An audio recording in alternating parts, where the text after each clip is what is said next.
Jadi idealisasi dari struktur sebenarnya gitu, struktur sebenarnya seperti ini plat kanopi, kemudian dijadikan dengan beban merata, misalkan seperti ini, maka di sini misalkan ada berat volume, kemudian dikalikan dengan supaya menjadi beban merata, karena beban merata adalah kilogram per meter panjang, jadi dalam 1 meter panjang itu beratnya berapa. Maka di sini kita bisa menghitung dengan Ki adalah T-nya berapa, kemudian panjangnya dari kanopi ini berapa, dikalikan dengan gamanya. Jadi kita dapat 0,1, saya jadikan meter ya, kemudian panjangnya dikalikan 2, dikalikan dengan 2400 gitu. Maka kita dapatkan 0,2 dikali ini 480 meter per kilogram per meter. Gitu ya. Maka kita memiliki di sini. Di sini adalah beban merata gitu ya, beban merata. Dikatakan merata ini pasti sama. Maka di sini kita dapatkan 480 kg per meter. Nah, setelah ini kita dapatkan ya sudah kita bisa menghitung. Nah, kalau di dalam keadaan sebenarnya,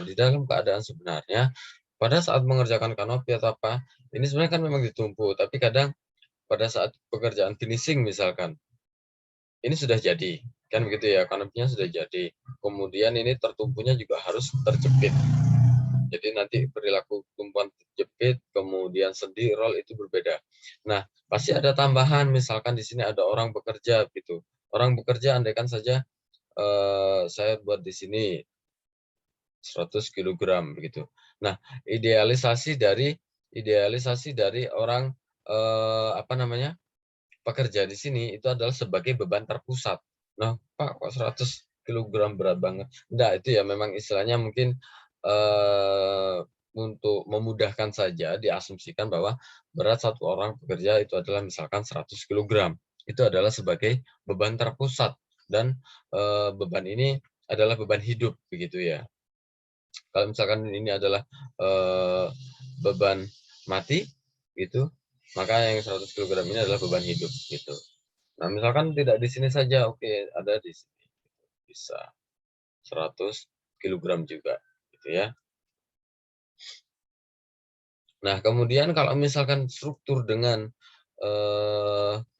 kondisi seperti ini, cantilever seperti ini, maka itu kan kita hanya bisa menghitung reaksinya. Misalkan di sini reaksinya adalah VA, kemudian di sini ada juga reaksi HA gitu ya, kemudian ada momen.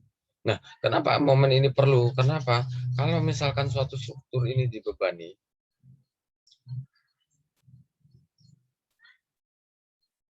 keadaan struktur andaikan seperti ini gitu ya. Tapi kalau misalkan ada beban, itu kan bisa jadi bahwa struktur itu akan jadi bebannya begini, kemudian akibat beban merata juga, kemudian misalkan akibat beban terpusat ada 3 seperti ini, maka struktur kan akan bentuknya menuntut seperti ini.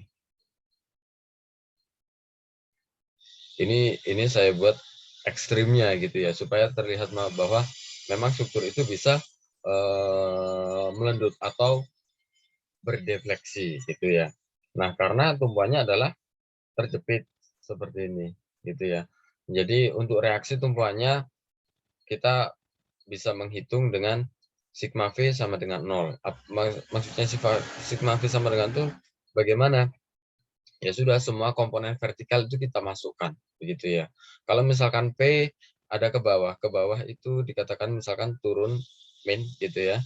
Kemudian P1 min, P2 min, P3 misalkan seperti itu. Kemudian dikali lagi, nah dikurangi lagi dengan Ki tadi itu kan berapa kilogram per meter panjang, kan begitu ya. Maka Ki supaya menjadi beban, meternya hilang, otomatis Ki dikalikan dengan panjangnya, kan gitu ya. Oke, misalkan ini di sini adalah 100, di sini 100, 100, kemudian di sini adalah jaraknya saya anggap sama, misalkan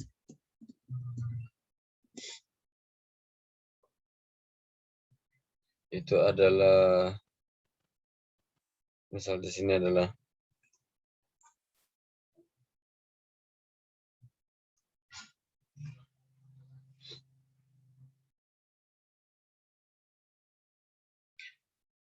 3 meter, jadi dikatakan di sini ada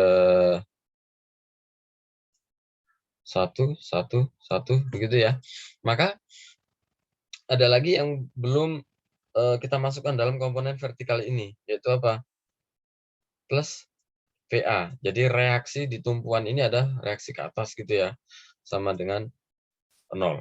Gitu. Jadi supaya struktur ini seimbang, maka aksinya adalah P beban ini, reaksinya adalah VA. Itu adalah harus sama dengan 0 supaya strukturnya seimbang, tidak kolaps. Kalau misalkan tidak seimbang, ya sudah bisa akan jadi terjadi seperti ini, dan bahkan ini pun juga bisa turun kalau misalkan VA-nya lebih kecil. Untuk menghitung ini maka VA otomatis sama dengan P1 ditambah P2 ditambah Q, P3-nya belum, ditambah P3 ditambah Q dikalikan dengan L, kan begitu ya. Maka di sini ada 100 ditambah lagi 100 ditambah lagi Q-nya misalkan dari sini tadi 480 dikalikan dengan 3, kan begitu ya. Maka di sini ada 300, kemudian 480 kali 3, 1200 ditambah 240. 300 ditambah dengan 1, berapa tadi? 1200 sama 280, 1440 ya. Maka di sini ada 1740 kilogram. Arahnya kemana? Ke atas. Gitu. Maka kita dapatkan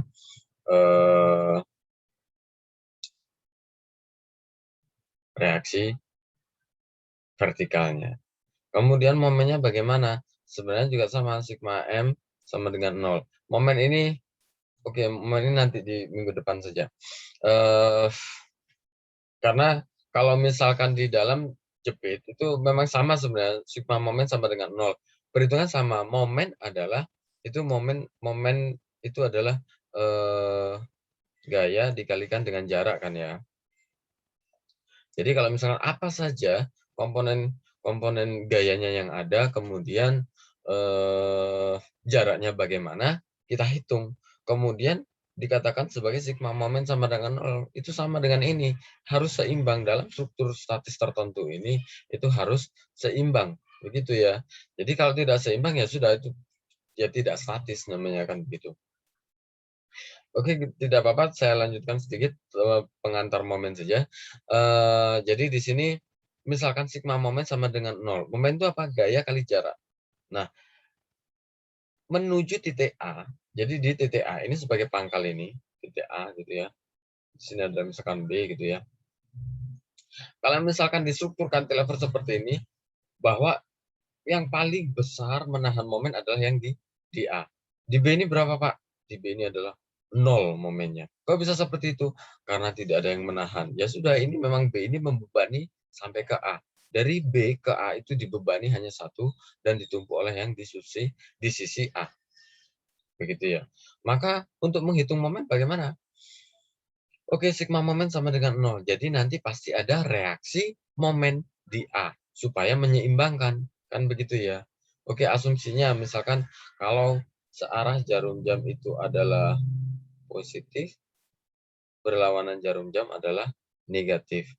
Kalau misalkan tadi arah vertikal itu adalah positif ke atas, maka arah ke bawah tadi adalah negatif gitu ya. Sama halnya dengan kalau misalkan nanti ke kanan asumsi, ini masih asumsi awal, itu adalah positif, maka yang ke kiri adalah negatif. Gitu. Oke, sekarang kita mulai dari sini. Di sini ada A.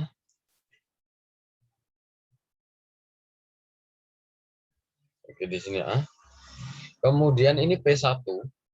P1 menuju A, itu berapa? Maka P1 dikalikan L1, misalkan seperti itu.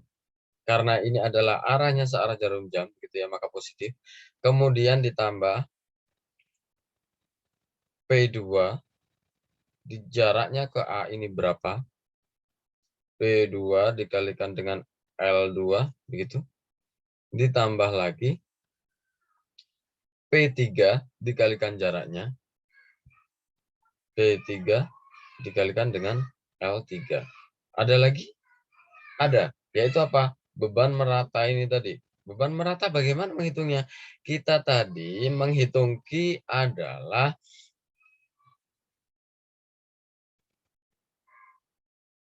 masih beban merata.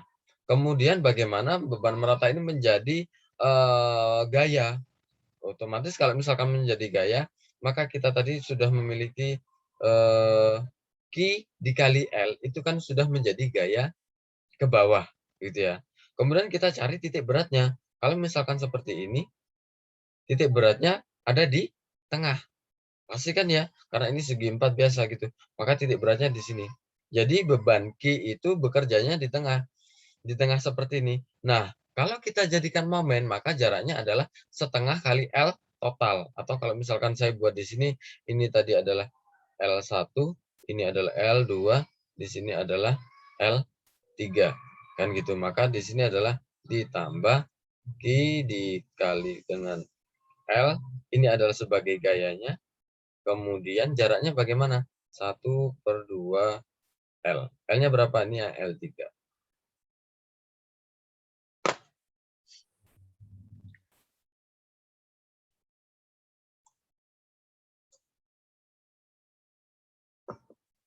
Ya. Kemudian ada lagi apa? Ya, yang menahan semua tadi beban-bebannya sekarang yang menahan. Oke, ini saya asumsikan sekarang menjadi MA. Karena arahnya berlawanan jarum jam, maka saya buat min MA sama dengan 0. Begitu ya.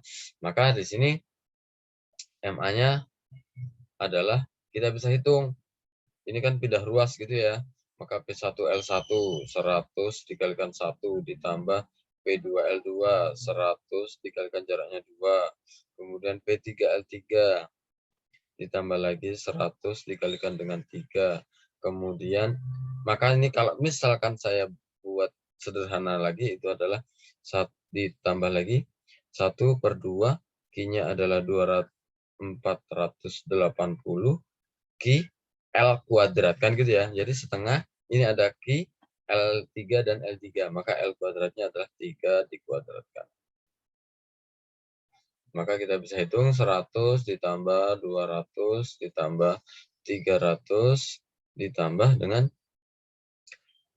berapa? 240 kali 9. Jadi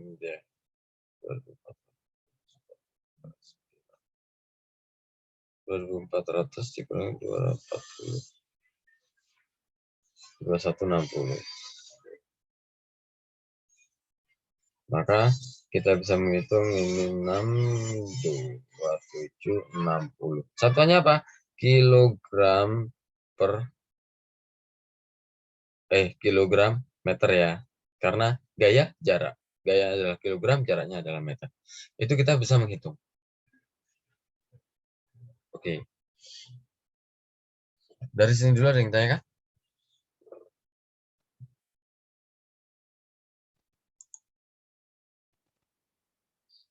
Belum? Saya lanjutkan dulu ya.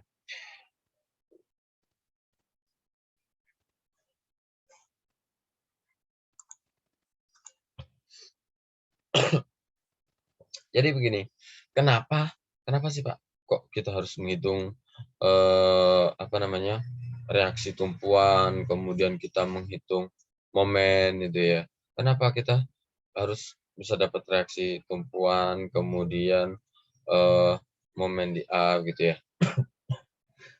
Nah, dalam kaitannya dengan desain struktur gitu ya, itu tadi strukturnya adalah cantilever. Maka bagaimana kita membuat ini tuh ya bisa berdiri seperti ini. Jangan sampai kalau misalkan kita memiliki Misalkan ada rumah gitu kan ya, kemudian, apa namanya, ini ada kanopinya gitu ya. Nah, kalau misalkan kita tidak menghitung ini gitu ya, kita tidak menghitung ini, kita tidak tahu reaksi vertikalnya di sini, kemudian kita tidak bisa menghitung momen di sini, ya sudah ini akan kolaps. Dikatakan kolaps apa? Karena ini adalah materialnya juga memiliki berat tadi, kan begitu. Nah, kalau tidak ditahan dengan yang bagaimana perilaku yang di sini, untuk menghitung perilaku yang di sini, ya kita harus mengetahui ini tadi, begitu. Alasan lain adalah misalkan seperti ini, ada cantilever tersebut itu dari balok gitu ya.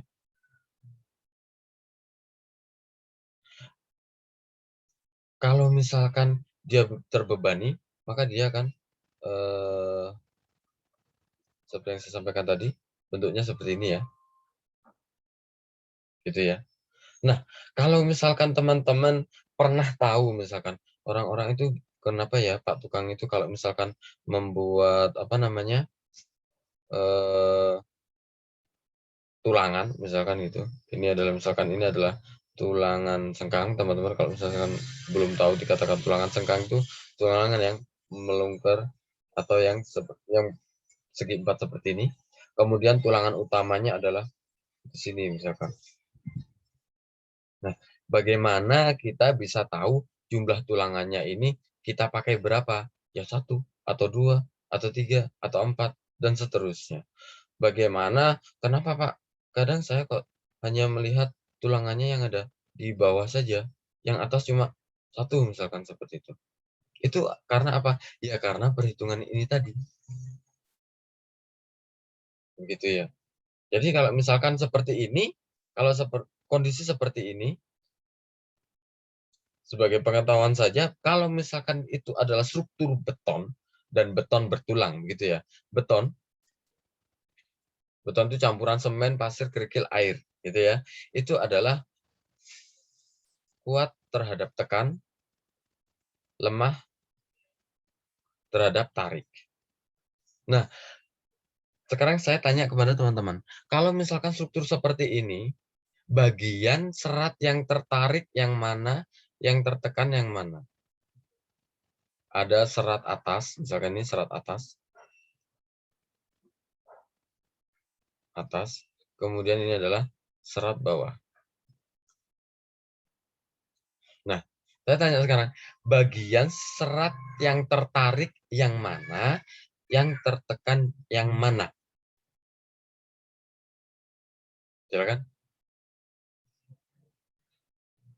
Ada yang bisa jawab?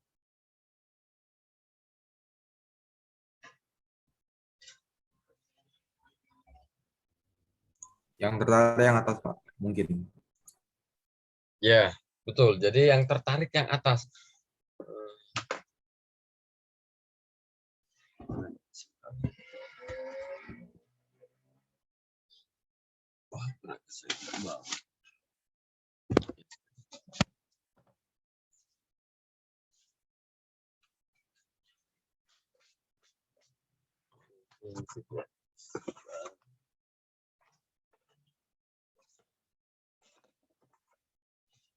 Saya tambahkan.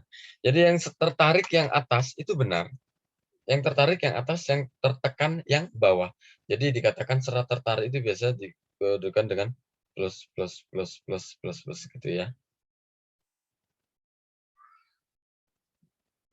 Jadi ini keadaan strukturnya kalau sudah terbebani seperti ini, melengkung ke bawah gini. Nah, itu kan melengkungnya kan begini. Nah, dari kondisi seperti ini, kita pertama menduga bahwa ini bukan menduga, karena sifat dari beton itu kuat terhadap tekan, lemah terhadap tarik. Maka kalau misalkan seperti ini, itu kondisi untuk cantilever itu adalah salah, gitu ya. Nah, untuk kondisi cantilever, maka yang banyak adalah yang atas. Jadi yang bawah adalah cukup tua. Ini adalah gambar tulangan ya. Yang kotak ini adalah sengkang, yang bulat-bulat ini adalah tulangan utama. Karena apa? Baja atau tulangan itu adalah kuat terhadap tarik. Jadi lemah terhadap tekan. Kebalikan dari beton, maka dikatakan beton bertulang begitu ya. Maka ini harus saling mengisi karena bawahnya tadi adalah tekan ini ya. Maka ya sudah beton saja mungkin cukup. Kemudian kalau misalkan atasnya adalah tarik, maka tulangan atasnya dikasih tulangan yang lebih banyak. Itulah sebenarnya kenapa kok jumlahnya beda-beda ya itu. Nah, itu adalah kalau cantilever umumnya berperilaku seperti ini gitu ya. Tapi kalau misalkan tumpuan balok biasanya kan begini. Kan balok itu ditumpuk seperti ini, Pak. Gitu ya. Seperti ini, Pak. Misalkan itu. Ya, makanya kadang penulangannya yang di sini adalah yang akan lebih banyak tulangannya. Kemudian untuk yang di sini adalah yang akan lebih banyak tulangannya. Yang di sini juga akan lebih banyak tulangannya. Begitu. Jadi kalau misalkan kita lihat kondisi strukturnya, struktur itu akan awalnya seperti ini. Melengkungnya akan begini. Gitu ya. Andaikan seperti ini. Maka di sini adalah tekan, tekan, tekan, tarik, tarik, tarik. Ini adalah tarik, tarik, tarik. Di sini ada tekan. Itu. Ini saya sampaikan kenapa? Anda tidak perlu menghitung. Nanti yang menghitung biarkan anak teknik sipil. Anda hanya menduga saja. Oh, nanti ini harusnya seperti ini. Gitu aja. Oh, nanti harusnya seperti ini. Hanya feeling saja. Maka di dalam arsitek ya memang untuk diberikan feeling engineer saja. Tapi tidak perlu sampai menghitung. Ini nanti perlu saya kasih tulangan berapa ya? 1 rat. Jangan. Itu hanya biarkan anak teknik sipil yang mengerjakan. Gitu ya. Anda harus paham saja. Jadi kondisinya kalau misalkan cantilever, ya sudah tulangan yang atas harus lebih banyak. Itu. Tulangan yang atas harus lebih banyak. Gitu ya. Kalau di struktur biasa seperti ini, itu beda. Jadi biasanya ada 2 potongan. Potongan di tumpuan dan potongan di lapangan. Jadi potongan di tumpuan itu bisa jadi seperti ini, potongan di lapangan bisa jadi adalah kebalikannya. Yang bawah lebih banyak. Gitu ya. Oke, dari sini ada yang ditanyakan, silakan.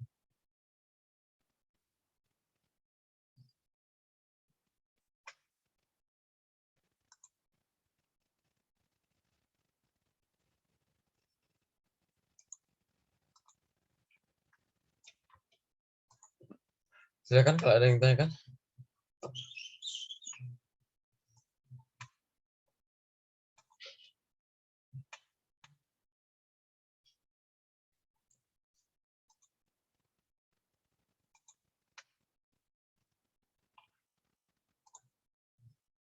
Mas, Mbak.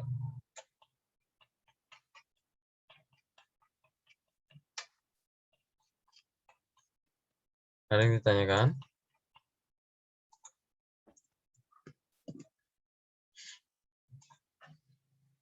Tidak ada?